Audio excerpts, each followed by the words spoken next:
Good morning, y'all. Good morning. My name is Kim Diana Connolly.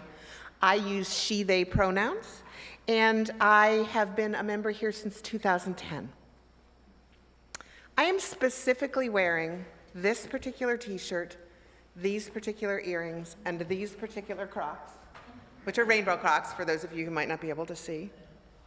Because I want to just talk briefly about what's happening in our country for the LGBTQ plus population from my personal perspective. Many of you, not all of you, but many of you know of or know Tate Connolly Cumberland, my beautiful daughter, who was here over the summer a few times. You'll be able to see her again at Christmas, or the holiday of lights, or whatever we call it here for those purposes. She has started Sarah Lawrence Graduate School. So she is in a beautiful setting in downstate New York, which is a known school that, for certain populations, know that this school is very supportive of LGBTQ+, particularly the lesbian population, which was very exciting to our family when she decided to go. Even though we knew it was a little dangerous, more dangerous than before when she first applied to it, but was going to be okay. And this week, it continues to feel more and more dangerous because the people who know about LGBTQ safe plus populations are people in those populations, people who are allies of the populations, the other progressive people, and people who want to cause harm to those populations. And so especially with the increasing violence on campuses, her level of anxiety has increased highly, as has mine this week. And so I just wanted to say that I'm wearing these visible signs of being an ally, and happy to be at a church that is allied with this population in this time of turmoil, and hope that you will send your strengths, your prayers, your thoughts of peace to people who are on all campuses, but particularly campuses who might be targeted now. Thank you very much for listening to that. For those of us gathered in the chapel, I invite you to actually turn off your phone, or if you're like me and sometimes like to take pictures during, because sometimes Reverend Michelle puts cool things up on the screen and I want to grab a picture of it, definitely put it on airplane mode, because we have a slightly imperfect Wi-Fi and we love our people online. We want our people in line to be able to hear, and so please make sure that it's on airplane mode at least, or turn it off entirely. If you need a little extra hearing support, please know we have assisted hearing devices right back at the usher station, so feel free to borrow one for the service. I add my welcome to Kim Diana's. I'm Reverend Michelle Buhite, the minister of this congregation. My pronouns, which I offer to create a truly inclusive and brave space for all to live into the fullness of our identities, are she and her. Today is a special Sunday, not only because it is nearly the halfway point of September, which means you've already squandered half of one of the most beautiful months of the year in our Western New York region, but also because it is the birthday of our pianist. Ha ha ha. Happy birthday, Rick.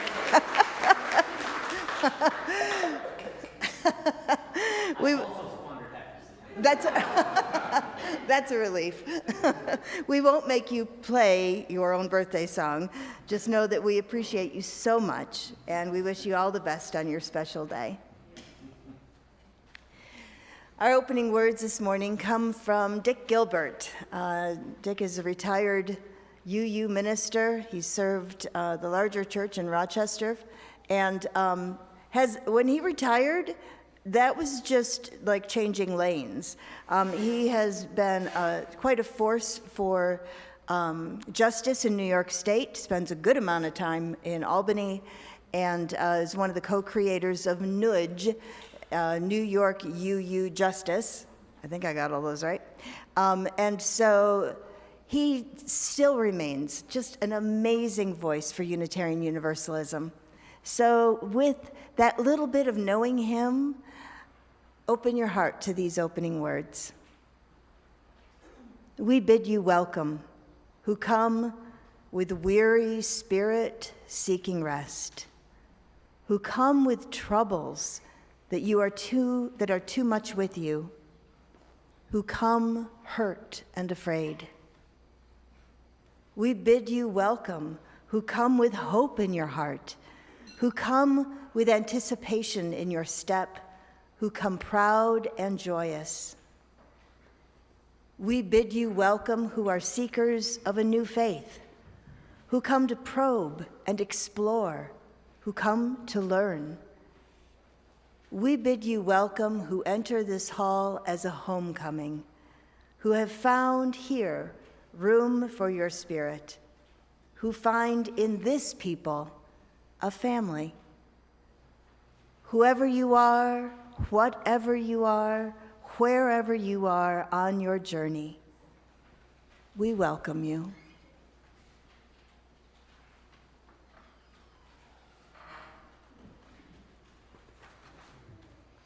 Our gathering music can be found in your teal hymnal, or also up here, but it can be found in your teal hymnal. It's the very first song, but for some reason it's called the number 1000, sorry.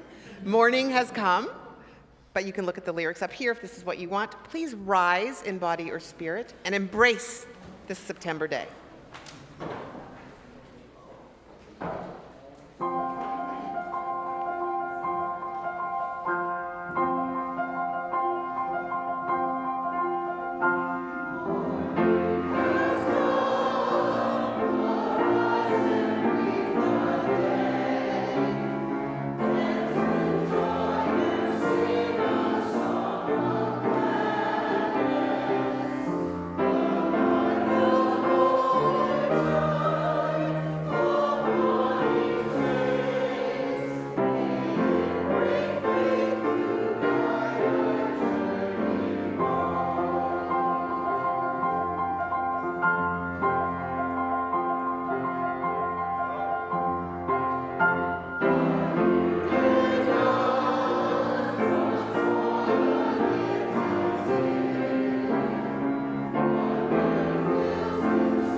You may be seated.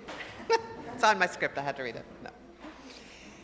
When we gather, Luke is going to help us. Luke Eichelberger will be helping us. When we gather, we employ the elements of water and fire to create this sacred space where we can be fully present. We begin with an acknowledgement that this church is built on holy ground, land that was nurtured and cultivated most recently by the Haudenosaunee. Luke will help us as we offer this libation as our giveaway, as we honor the struggle of all people seeking justice and peace. We seek the courage and wisdom to heal the wounds of the past and build a better future story with all our neighbors and fellow creatures together. It is also our custom as we gather to light a chalice. A chalice is a cup or vessel that symbolizes the Unitarian Universalism, Unitarian Universalism, and the gathered community.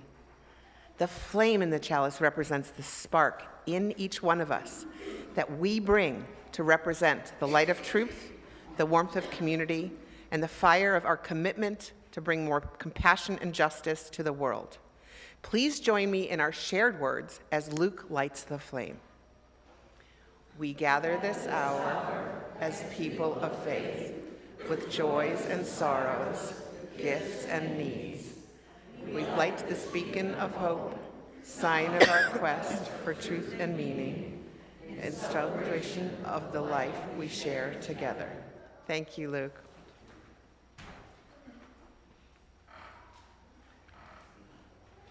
Each week, when we gather, I feel like I need to say gather with like a tiny asterisk next to it, because there are so many ways that we gather.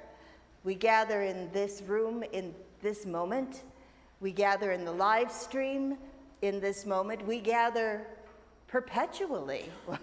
Once the video lives and breathes out on YouTube, we gather perpetually. What an amazing thought.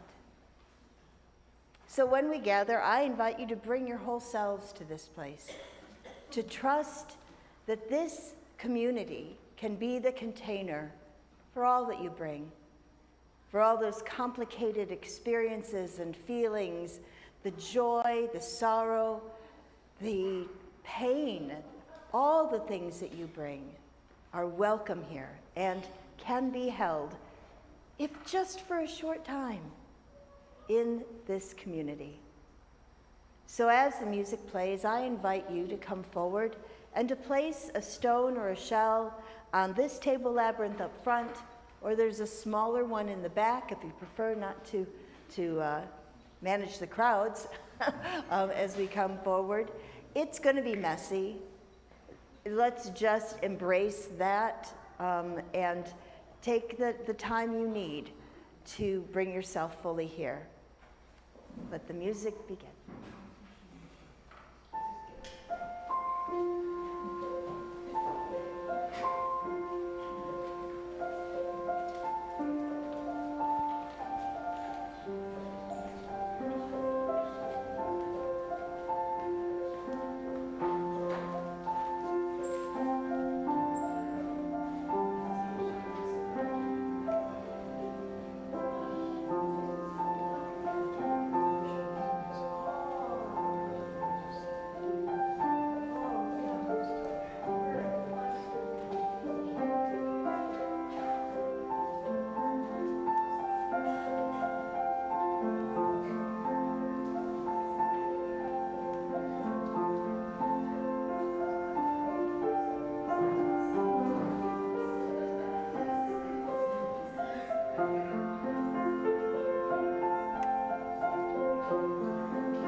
place a final stone in recognition of all those joys, concerns, and sorrows that are brought to this container by our online community. You are held here. Well, I have everything on here, so Les, if you can bump me up a little. All I can say is you asked for it.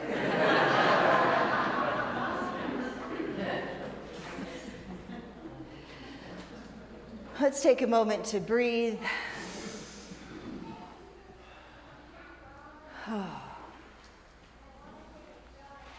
So much happening in the world, so much that we are carrying. So let's open our hearts to those who may not be present, but whose presence we feel.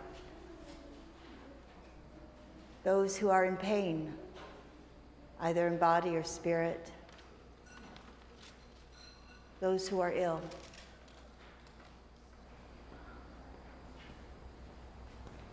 Those who are lonely or feeling overwhelmed. Those who have been wronged. We hold in our hearts all those who have been impacted by violence this week. May our hearts remain tender, even when we would create a wall around them.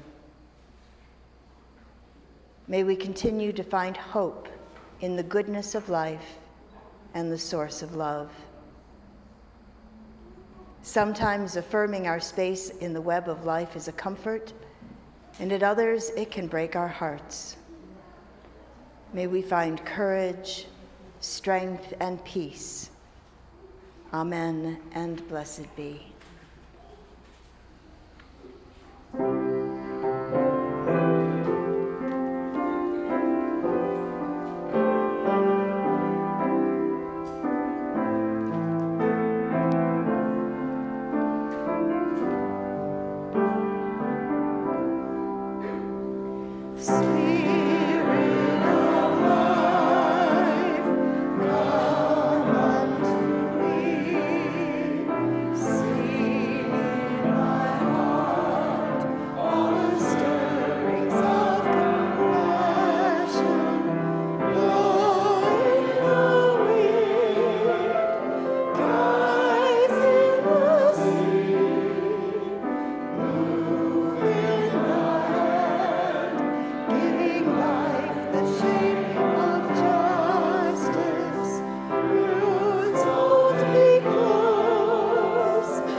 I wonder if any of the children and their keepers would like to join me up front.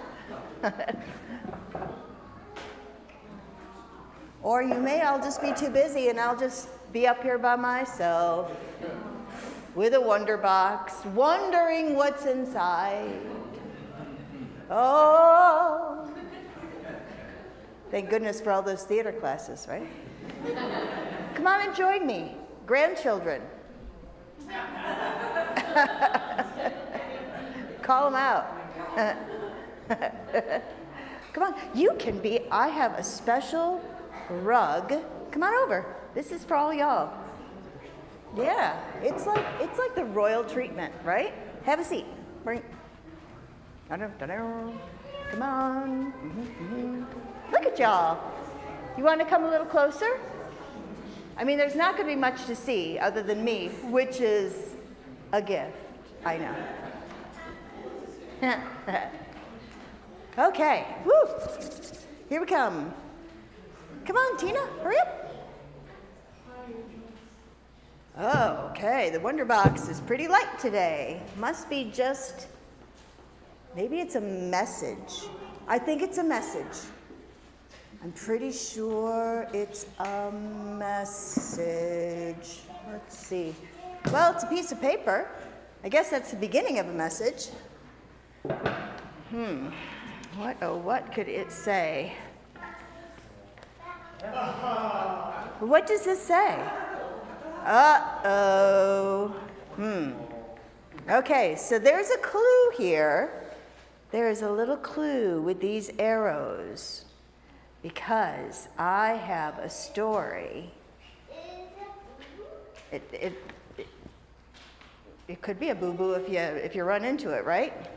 So, do you know the story of the Zacks? All right, there they are. Dr. Seuss, my favorite philosopher and theologian. Well, I have a lot of favorites, but my favorite today. One day, making tracks in the prairie of Prax, came a north-going Zacks and a south-going Zacks. And it happened that both of them came to a place where they bumped. There they stood, foot to foot, face to face. "Look here now," the north-going Zacks said. "I say, you are blocking my path. You are right in my way. I'm a north-going Zacks, and I always go north. Get out of my way now and let me go forth." "Who's in whose way?" snapped the south-going Zacks. "I always go south, making south-going tracks. So you're in my way, and I ask you to move and let me go south in my south-going groove." Then the north-going Zacks puffed his chest up with pride. "I never," he said, "take a step to one side. And I'll prove to you that I won't change my ways if I have to keep standing here 59 days. "And I'll prove to you," yelled the south-going Zacks, "that I can stand here in the prairie of Prax for 59 years. For I live by a rule that I learned as a boy back in south-going school. Never budge. That's my rule. Never budge in the least. Not an inch to the west, not an inch to the east. I'll stay here, not budging. I can and I will, if it makes you and me and the whole world stand still." Well, of course the world didn't stand still. The world grew. In a couple of years, the new highway came through, and they built it right over those two stubborn Zacks and left them there, standing, unbudged in their tracks. This is one of my most favorite stories. So, here are these two Zackses. They're rather hairy looking, aren't they? And I'm not sure if they have the right number of fingers. But there they are, nose to nose. How much would it have taken for them to just go boop, boop, and gotten out of each other's way? And then they could have kept on going. But no, they stood right there, nose to nose, and just kept yelling at each other. Apparently, they're still yelling at each other somewhere where the road is going over and around and maybe even under them, like the tunnel. I'm going to suggest that that's, I don't know, not the best way to get along with people. That sometimes we need to consider not only our own thoughts and positions on things, but that of other people, right? So maybe, I'm trying to think of something that would make any sort of sense.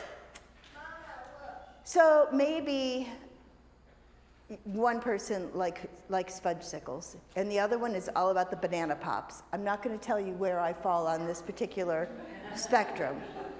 But I am a Libra, which means that I am willing to consider both. But suppose that fudgesicle and banana pops are supposed to bring something for a party. Fudgesicle saying, "I will only bring fudgesicles." And Banana Pop says, "I will only bring banana pops." Meanwhile, the party is happening. Everybody's having a good time while they're fighting about fudgesicles or banana pops. That's ridiculous, right? Well, we kind of do that on a bigger scale. Grown-ups kind of get all into this. So I want you, the future grown-ups, to know that it is okay to say, maybe fudgesicles today and banana pops tomorrow. And we can all eventually be happy. How's that? That feels like theology, doesn't it? Okay, so we are going to send you off to your activities. Ready, set, go.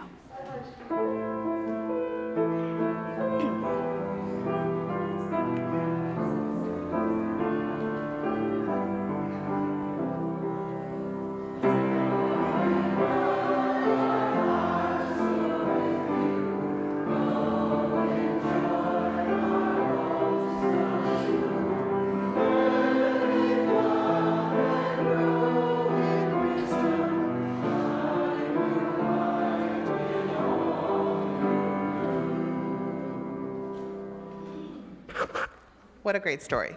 Thank you.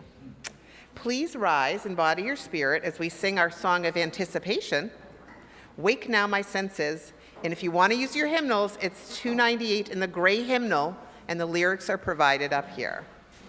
We'll sing all 5 verses.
You may be seated.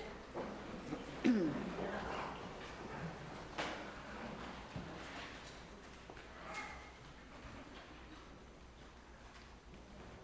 case you're wondering, that last verse is not just for me. Just because I happen to be the minister doesn't mean that I'm the only one with a ministry. I'm glad you know that. I've been thinking a lot about belief and belonging. As our country and the world seem to have become more polarized, more divided into us and them, I wonder about the foundational agreements that create and hold these categories. And by foundational agreements, I am talking about beliefs. And apparently, I am not the only one thinking about beliefs. This morning, in the McNuggets of news that I get each day from the New York Times, The leading story was about how the Times is launching a believing newsletter about modern religion and spirituality. To kick it off, there was an article about how chatbots are mimicking chaplains and even gods. So these apps are at the top of sales from the Apple App Store. Bible Chat, a Christian app, has more than 30 million downloads. Hallow, a Catholic app, which was Apple's most downloaded app at one point last year, ahead of Netflix, Instagram, and TikTok. These subscriptions cost about $70 a year. Adjust your pledge. No. Kidding. Apps like Pray.com, a platform that encourages people to pray, has about 25 million downloads, and they're rolling out chatbots too. So imagine praying and getting a response on your device.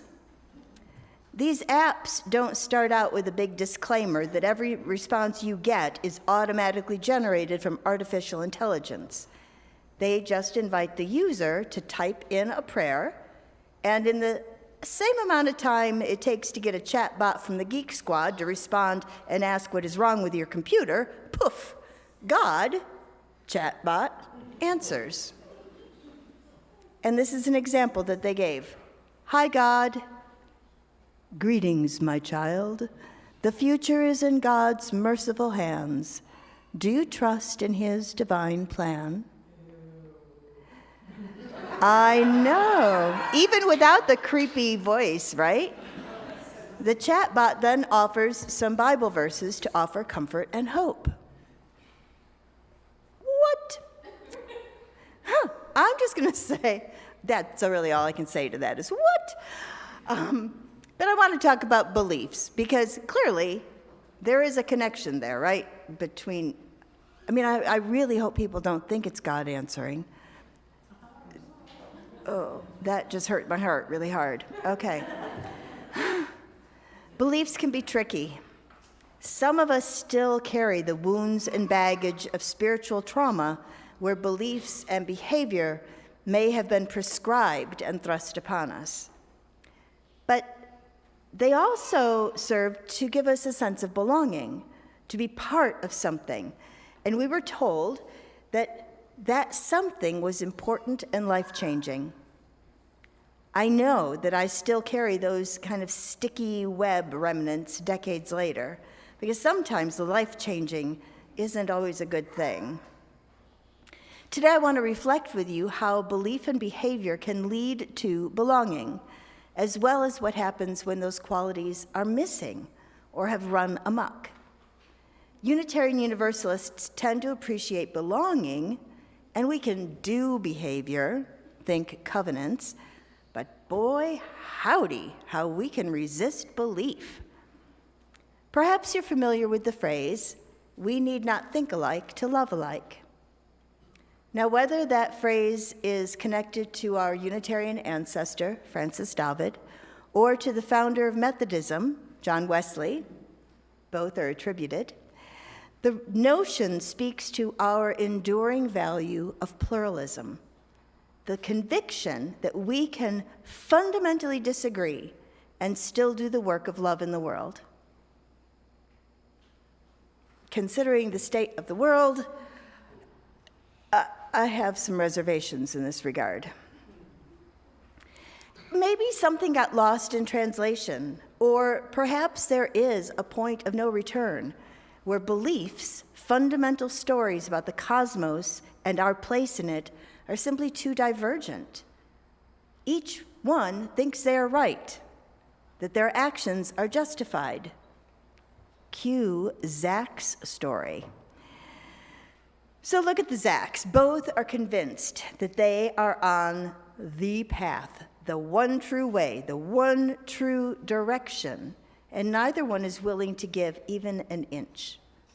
And who loses? Not the world. The world will find a way around them. It remains that those who cannot flex and bend can be left behind. Because in the story, and sometimes in life, both parties think they're right? Neither can yield without giving up something essential about their identity, their understanding of who they are in the cosmos, even if it is a Seussian one. What happens when beliefs no longer hold us together but divide us, whether that is between once friends or across made-up geographical boundaries? What happens?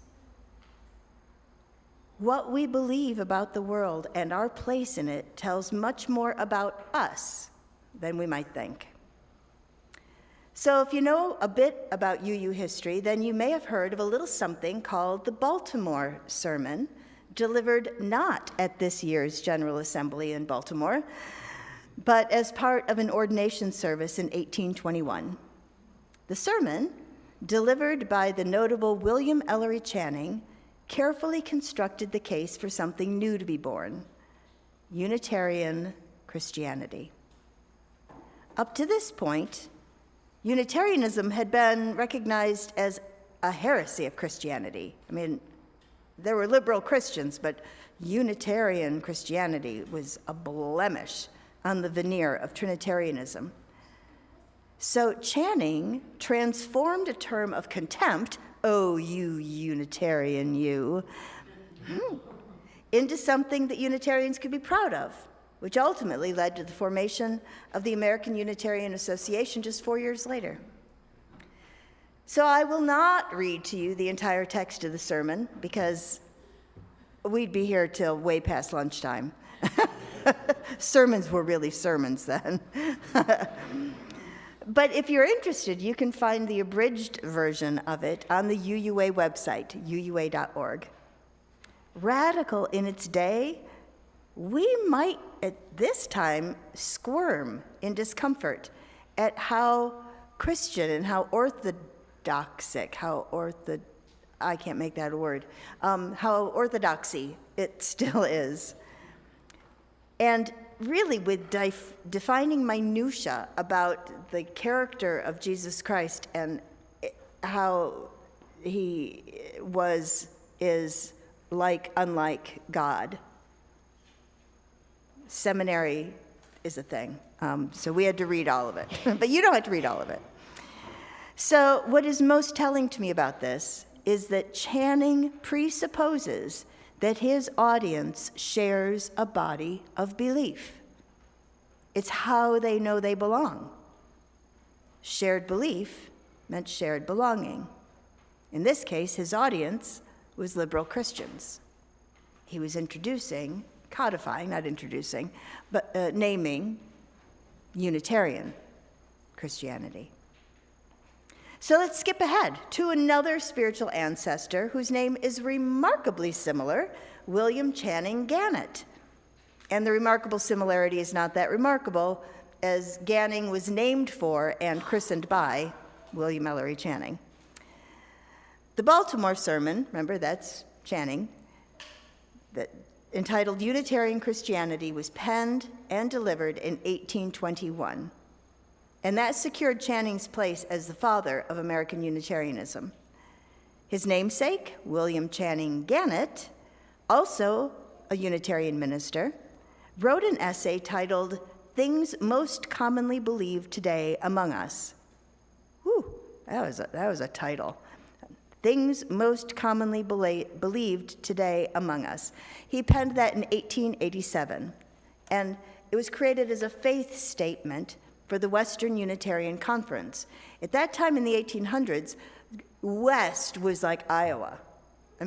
So it was the frontier, and they needed a common way of understanding who they were going to be as they went out into these places that hadn't maybe experienced Unitarianism. So in 1887, it was voted on in a group in Chicago, and it was adopted by a vote of 59-13. So it was just 66 years after William Ellery Channing delivered and defined American Unitarianism, that his namesake was compelled to try again. Maybe it was because it was a shorter document, I don't know. Where Channing freely used the language of God, Gannett writes of the good. So I'm going to share with you just a couple of statements, and we must grant them some grace. It was the 1800s, and so masculine language was meant to be universal. We believe that to love the good and to live the good is the supreme thing in religion. We hold reason and conscience to be final authorities in matters of religious belief. We honor the Bible and all inspiring scripture, old and new. We revere Jesus and all holy souls that have taught men truth and righteousness and love as prophets of religion. There's more, but I'll stop there. I think we could probably have those statements on a framed something, and we'd be 98% okay. Yes. The use of conscience, yes. Understanding our place in the universe, yes. You'll note, though, that all these statements start with two words: we believe. That is fundamentally different from we subscribe to, or we value, or even we affirm and promote. I've noticed that there are a variety of active verbs captured, speaking of values, captured in our newly minted value statements, but none of them include the word believe.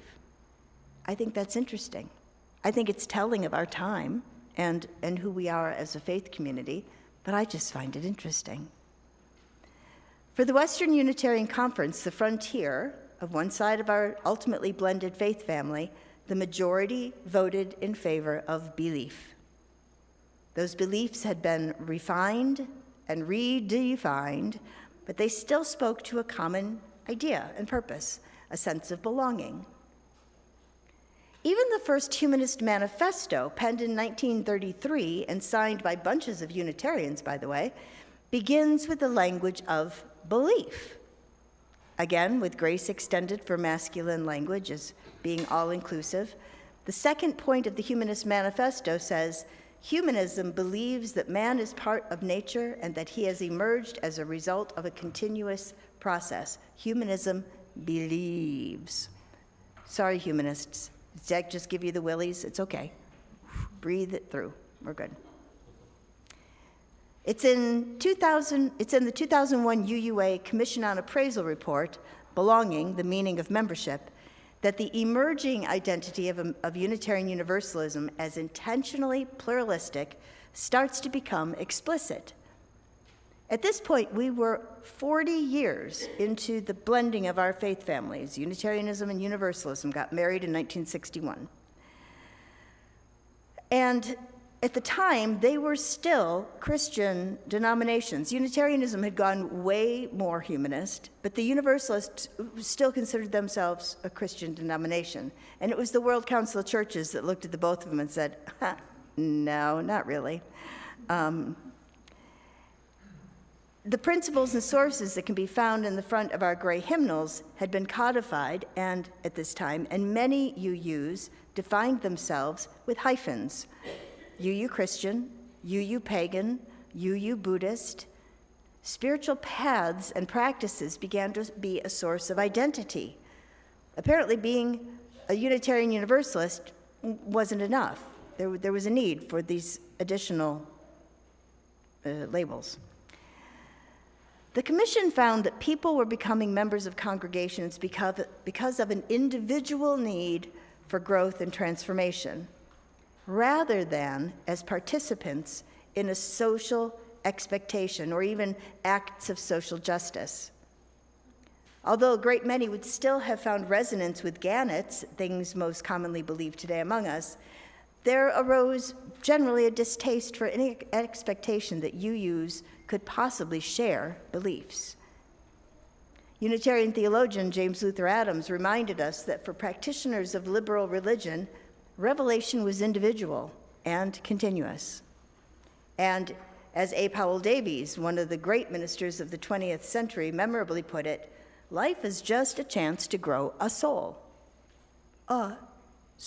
individual. So, at the beginning of the new millennium, that we are all these 25 years into, at the beginning of that, shared belief was officially off the table, and individual growth became the dish du jour. So I wasn't raised UU. I belonged to a faith tradition where belief was stiflingly static. That was also the birthplace of my spiritual trauma, so I am not advocating for a common creed that all must adhere to. And I'm equal parts charmed and a bit alarmed at the loss of shared belief. I am complicated. I contain multitudes. So, because we know, according to Sophia Laya and Faz, UU religious educator, it matters what we believe. I'm one, you are all. Oh, I'm not going to be able to see that. Sorry, station break while she gets something she can see. My glasses are safely in my purse. Some beliefs are like walled gardens. They encourage exclusiveness and the feeling of being especially privileged.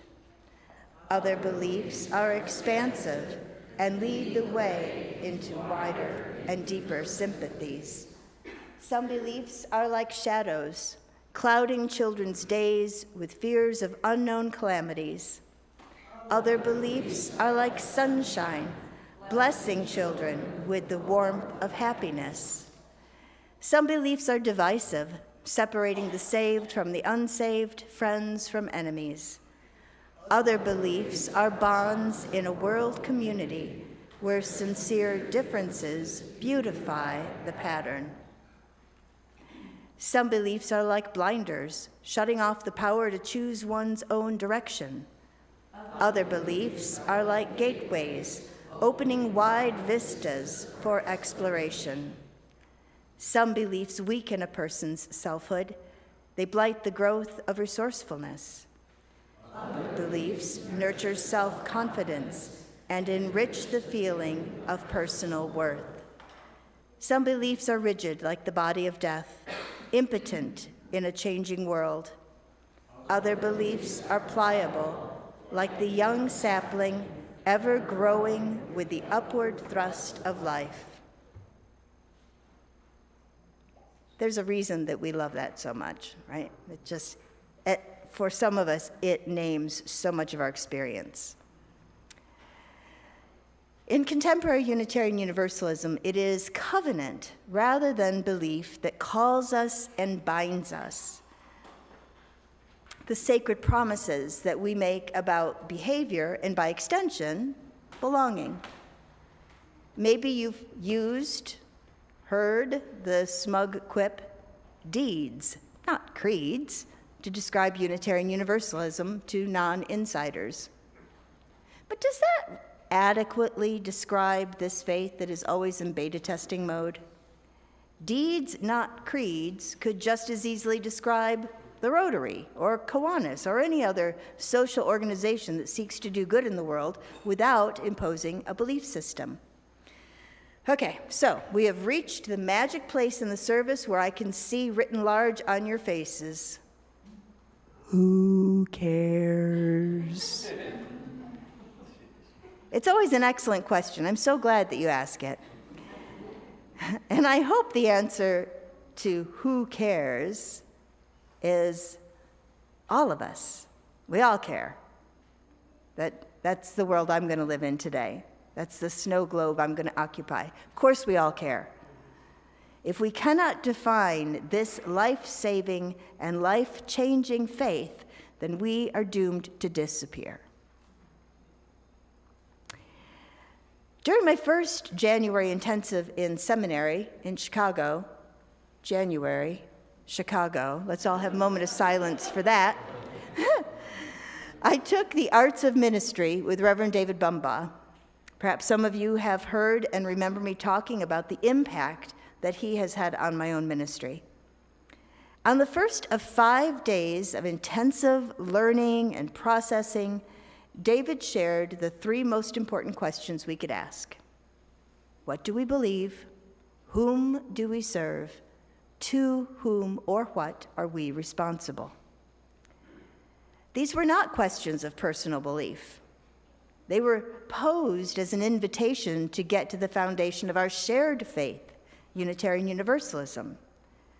These questions are so important that some of us actually referred to them, not in David's hearing, as Bumba's Holy Trinity. What do we believe? Whom do we serve? To whom or what are we responsible? We can all recite them in our sleep. In a very personal exploration of liberal religion and the future of Unitarian Universalism that David offered as a lecture in 2008, he challenged UUs to answer what he thought was the most important question: what do we believe? Although his question was met with derision as scorn, as well as sort of a shocked, "How dare you?" he persisted by offering a series of statements that are actually probably commonly believed today among us. Oh, not his statements themselves, like I said, "How dare you?" but the context of his statements. So I'm going to offer you just a quick sampling. We believe that the universe in which we live and move and have our being is the expression of an inexorable process that began in eons past, ages beyond our comprehension, and has evolved from singularity to multiplicity, from simplicity to complexity, from disorder to order. We believe that the earth and all who live upon the earth are products of the same process that swirled the galaxies into being, that ignited the stars and orbited the planets through the night sky, that we are expressions of that universal process which has created and formed us out of recycled stardust.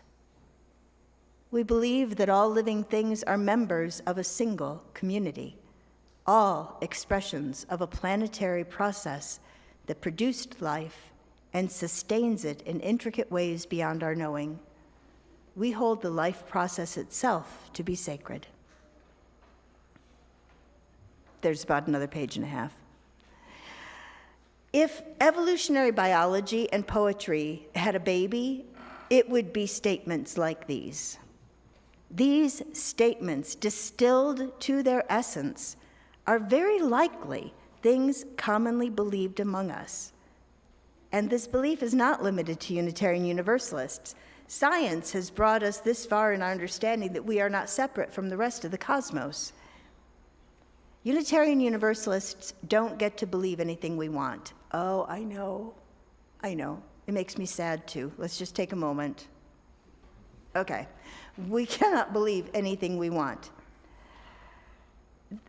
As the late Forest Church would say, we believe what we are compelled to believe, compelled by our values, the findings of science, our experience, all of this in relationship with our life-giving and life-saving faith. Imagine having the freedom to explore new ideas and going into depth with shared beliefs. Having a shared foundation upon which to build a movement that could meet small beliefs, those small divisive beliefs that Sophia Lyon-Fahs so meaningfully captured. If we could meet those little beliefs with expansive beliefs that bring sunshine into children's lives. There are entirely too many small beliefs in our world, beliefs that limit the power of love and cause people to fight over scriptural jots and tittles. So why is all of this important? Can't we belong together just fine without shared beliefs? Maybe. I'm not sure we have such a good track record. Truly, it's only been since the first third of the 20th century that Unitarians opened the door to a more humanistic framework. And the Universalists kind of just hopped on for the ride when the two faiths merged in '61. We are still new at this. We've tried principles, and we have recently made the move to values statements. But as David Bumbard contends, the world deserves to know what we believe. Heck, we deserve to know what we believe. I don't think we would lose any of the variety that Unitarian Universalism contains, but we might have a context. Maybe think of it as a Trivial Pursuit pie. You know, it's got those 5 little wedgie places, and you can stick things. Yeah, okay. I'm not good at Trivial Pursuit, but I like to try. But we could have all kinds of interesting things in that pie piece that we share. I have such great hope for this religion that puts its faith in us. I have great hopes that we have the capacity to flex, to change, not regressing and adopting discarded belief systems, like struggling into a winter coat that is 2 sizes too small, but taking a full breath, maybe the first in a very long time, and embracing the challenge not only to do the work on our own personal spiritual to-do list, but to weave a blanket of hope that begins with knowing who we are and what we have to offer the world. Because beliefs drive behavior. We have witnessed way too much of the shadow side of this assertion, and I think it is time that we stop letting religions that espouse fear and discrimination have a disproportionate amount of influence. If we believe in the essential love of God, of the universe, of the all of it, of our capacity, not just valuing all of those attempts to bring it into a truly inclusive expression, but embracing it and knitting it into the very fabric of our being, we are going to respond to the world from that place of love. And it really is okay if we don't agree on what we mean by God, love, all of it. Mystery. It's okay. We don't need to agree on the jots and tittles. We need to find a way to embrace that larger picture. So the equation still works if we use words like ultimacy. I think we are much more comfortable with the second and third of Bumbaugh's assertions, which by now you have forgotten, and you would have failed that quiz. Whom do we serve, and to whom or what are we responsible? These are questions that invite action, and we love action. But our action must be rooted in something so strong that it will hold us when we fall and fail. I suggest that a shared understanding of beliefs based in reality and sweetened with poetry may be just what we need, because it does matter what we believe. Our deepest beliefs create the nest of belonging and keep our behavior loving. May we discover anew the sweet sense of belonging, and may we find ways to live into the hope that we need not think alike to love alike, or even, maybe, believe alike. May it be so. May we make it so.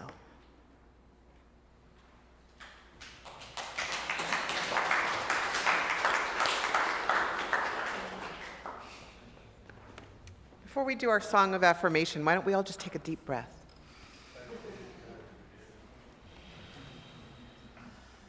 So our song of affirmation can be found in the Teal hymnal, number 128. The words are projected up front, as always. Please rise in body or spirit as we sing The Fire of Commitment.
kid.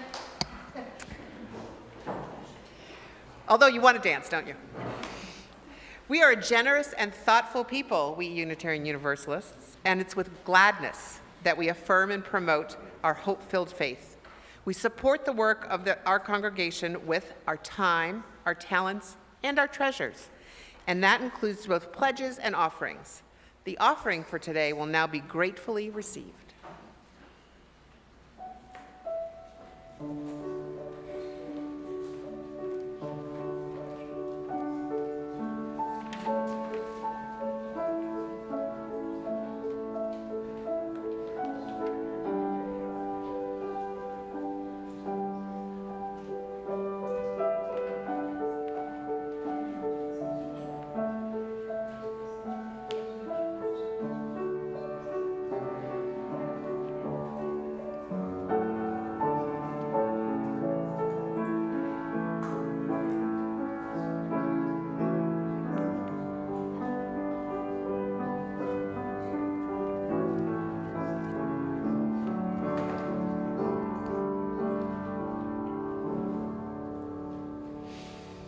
We began our service with Luke helping us with the lighting of our chalice, and now we extinguish this chalice, not to quench the flame, but to return it to individual hearts, strengthened by this time spent together, so that we can share our light in the world. Please join your voices with mine as Luke extinguishes the chalice. We extinguish this flame, but not the light of truth, the warmth of community, or the fire of commitment. These we carry in our hearts until we are together again. Thank you, Luke. Our service draws to a close now, but our service to the world is ready to begin. You'll find so many opportunities for growth in service in your order of service and on the website. And now, what you've all been waiting for, we're invited to stay for coffee and conversation in the Emerson Room just through the double doors at the back of the chapel and in the lobby. There's a kid-friendly zone at the window end of the room, and the playground is open. Children are welcome to enjoy, pardon me? Yay. So the children are welcome to enjoy the newly refurbished playground with the supervision of adults, and many, many thanks to the people who did all that work. We're going to listen to an important announcement before I give over the mic. I'm going to say, look for more on covenant. We kind of listened to a little bit of covenant. Covenant renewal in the coming month, both in the forward, and so you're going to be hearing more. And if you are interested in thinking more about covenant, shoot me an email or find me in the coffee hour afterwards. But now, Barbara Gauger has an important announcement to share with us. Come on down.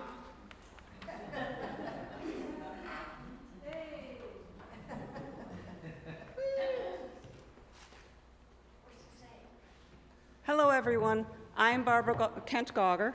I am here to give you a little bit of history and ask you for money. So all of you probably know that in the 1960s, the congregation purchased the building, the old house, and then they proceeded to do the chapel and build the old Emerson Room. In the 1970s, they built the RE wing, which was geared towards young children on the first floor. And then in the around 2000, they built the new Emerson Room.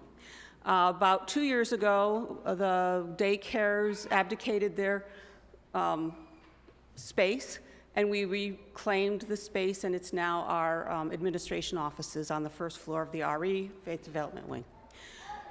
Those bathrooms that are down there are geared for 4, 5, 6, 7, 8-year-olds.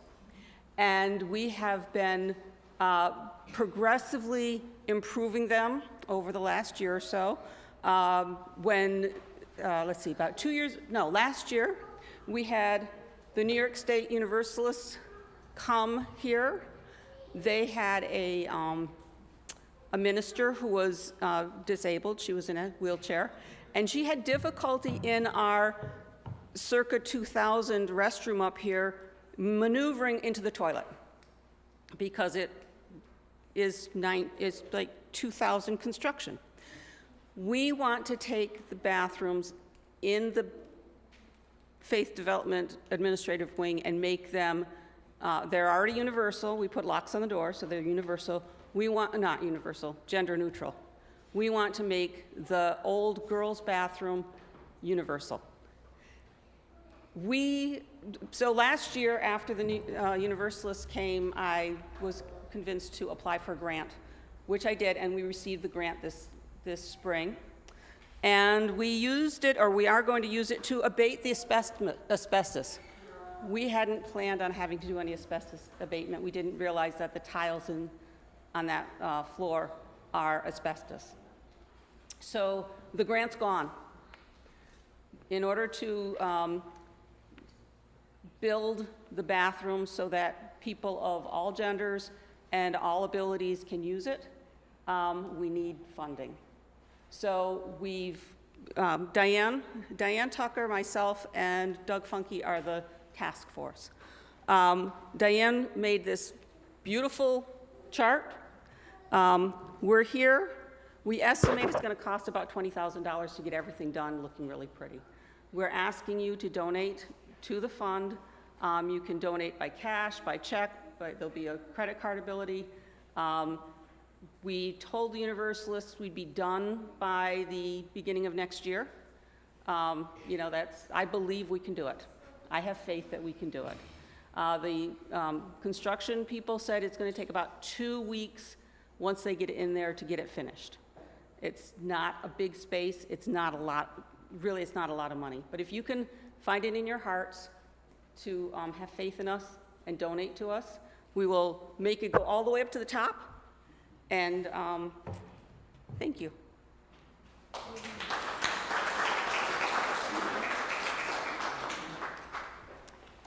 Thank you to the task force for making us a more inclusive, working toward continuing to make us into a more inclusive congregation.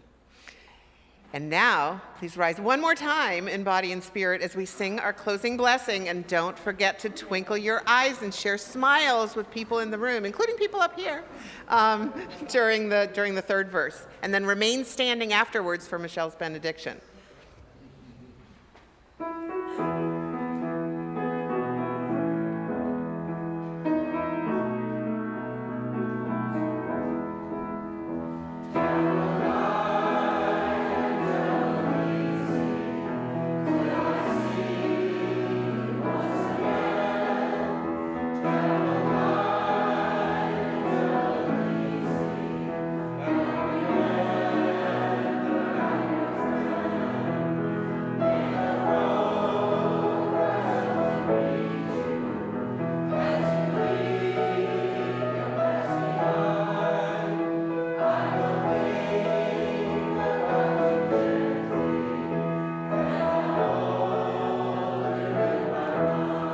Now twinkle.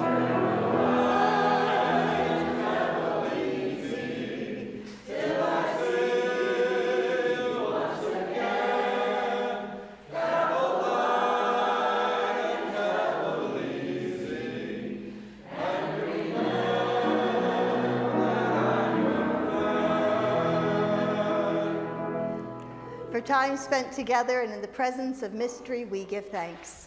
For breath and song and silence, we give thanks.